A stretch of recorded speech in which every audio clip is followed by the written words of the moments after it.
and welcome to Vegan Feeling. Today we'll be talking in English. We normally talk in German, but we have a very special guest that only speaks Spanish and English.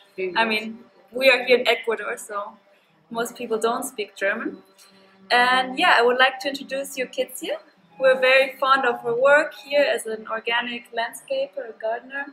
And we'd like to ask her some questions about her work and different projects she has in Ecuador, and just like to share it with our viewers. So yeah, just tell us about your gardens here and the projects. Well, my name is Kitzia Kokopelmana. I'm originally from Mexico. I've been in Ecuador for the last 3 years. And I have a seed sanctuary with many varieties of edible and medicinal plants in 11 acres in Vilcabamba in the region of Loja. And then a second seed sanctuary on the region of Imbabura that is also composed of 11 acres. Yes. So you are an organic landscaper. Maybe you explain quickly what that means and what techniques do you integrate, maybe permaculture, biodynamic too? Yes, well, I've been working on creating abundant edible and medicinal gardens for the last 14 years. And so what I do is I practice something that is called key agriculture or chi agriculture. What does this mean is that key or chi means life force. So for me, I go beyond organic and beyond permaculture because I integrate vibration, sound, forms, prayer, ritual, but of course also integrated pest management, which is like planting certain herbs and flowers to attract beneficial insects, and a series of techniques to have a healthy garden. Yes. We just talked about before about how your thoughts can influence your plants. Maybe you talk about what we were talking about is that everything in the universe is energy. So everything. The thoughts are energy, and then the energy materializes.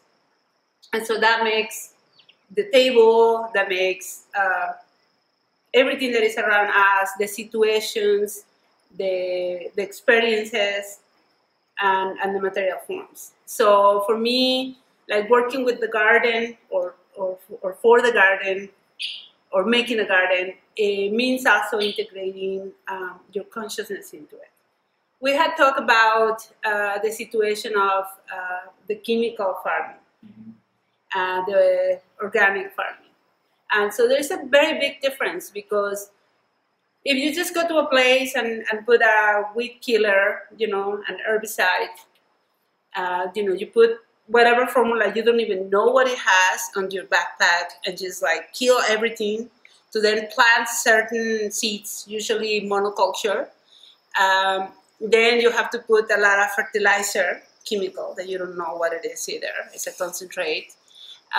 Then you have to put something to deal with the pest problems, because you're creating an imbalance in the soil. So what happens is that really the soil is alive. It's full of microorganisms. So when you start killing that, you start creating ecological imbalances that are going to affect your crops. So we talked about this earlier, how in Mexico and other parts of the world, in pieces of land that they have used chemicals for years and years, now they cannot even grow anything. There is a lot of land abandoned in Mexico, agricultural land, because it's been saturated with chemicals. So now not even weeds grow on that land. This is a weed. But this is part of the family of Dulcamara. There's 540 species native here, and they're medicinal. This is like, you can apply it topically for an area that you have inflammation. I use that. And this is wheat, but really it's a highly medicinal plant. So in organic gardening, what you do is first observe what is growing on the place, and you have to learn a little bit of the native plants of the area to understand, because you have medicinal plants, you have edible plants, you have plants that can help you against pest problems, which is another chapter I'd like to talk to you about, fertilization and pest management.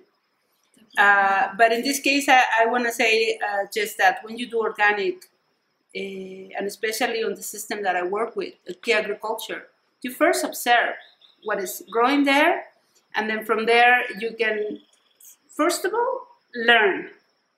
Because we also talk about how the earth has a language, you know, and the language of the earth talks to you through plants, native plants, certain native plants on certain plant families grow in particular soil conditions, in certain altitude, temperature ranges.